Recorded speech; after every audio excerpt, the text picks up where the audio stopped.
Disclaimer, this video will be under the assumption that you already have an existing Google account. Remember to pause when you feel necessary and look in the description and enable captions for more information.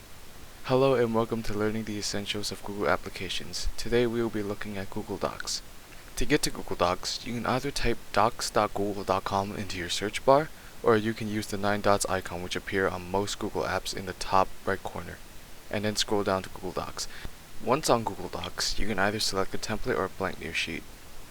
To rename your document, click on the document name and it will allow you to change the name.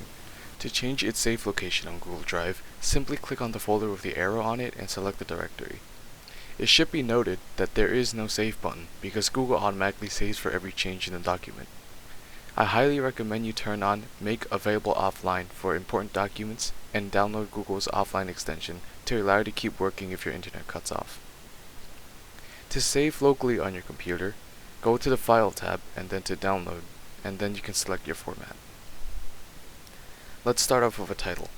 For text-related changes, it is all right here on your toolbar. We can change font, change the size but only in increments of 0.5, make the text bold, italicize, underline, highlight, change text color, and change text alignment. For more options, go to the Format tab and then to Text. The subscript option will be useful for papers on maths or physics. A rule of thumb is that you must highlight whatever you want to change, and to select everything, you do Ctrl A.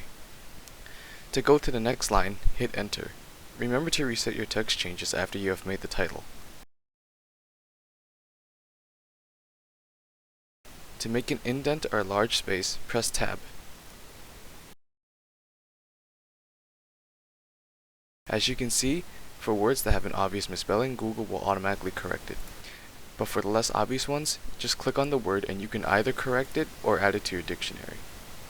To add a hyperlink, highlight your text and then click on the Insert Link button. Paste in your link and press Apply. To remove or edit the link, click the word and then use the buttons on the right hand side. Pasting links directly will automatically make a hyperlink. When dealing with copy and pasting, a regular Ctrl V will copy the size, font, colors, and the entire format of where you copied it from. If you want to prevent this, go into the Edit tab and then press Paste without formatting or do Ctrl Shift V. You can also do this with a right click. To undo, click the leftmost button here and or do Ctrl Z. Right next to it is the Redo button, or you can do Ctrl Y. You can select line spacing by clicking the 3 lines with an up and down arrow. To insert an image, either drag the file onto the document or go to Insert and choose either Upload File from Computer or Search the Web. Once you add an image, the options for the toolbar will change and you can change border sizes, line colors, and etc. there. The image alignment options are Inline, Wrap Text, Break the Line, Behind Text, or in front of text.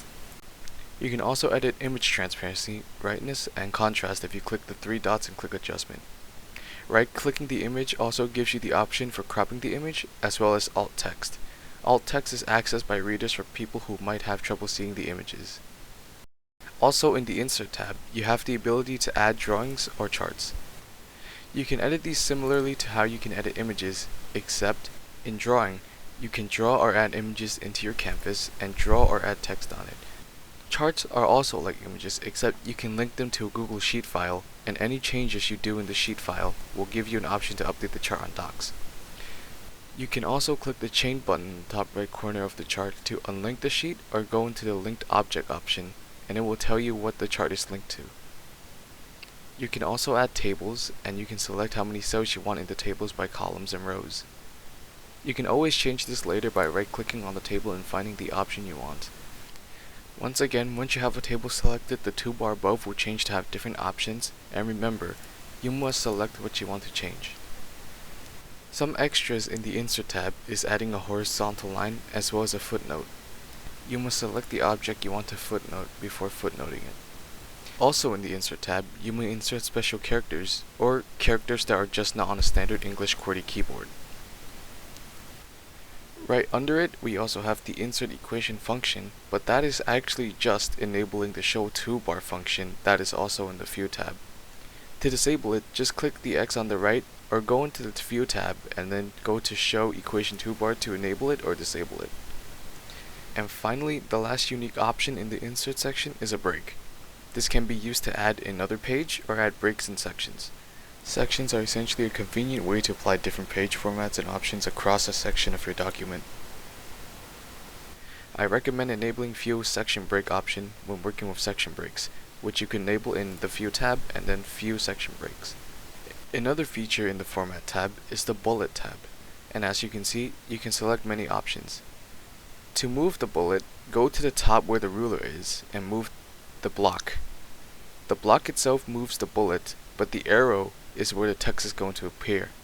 But once you move the arrow, the block also goes along with it. To cycle bullets, press Tab. To go backwards in the cycle, press Shift Tab. The first bullet placed cannot do this. The bulleted numbered list is also available in the toolbar. We then get to headers and footers. They will appear in every section of a document unless you make it not do that. And finally, with the headers, you can add your page numbers. To add your page numbers, go into Insert and then go to Page Numbers and select your format. You can easily access the header/footers by double-clicking the top of the document for the header and then the bottom for the footer. Once you're editing the footer or header, you can also add a total page count, which is in the Insert tab and then Page Count. In the Options page for the header/footers, you can also select which sections the header/footers will apply to, making section breaks useful. Finally, we have the Table of Contents. You can add one by going into the Insert tab and into Table of Contents.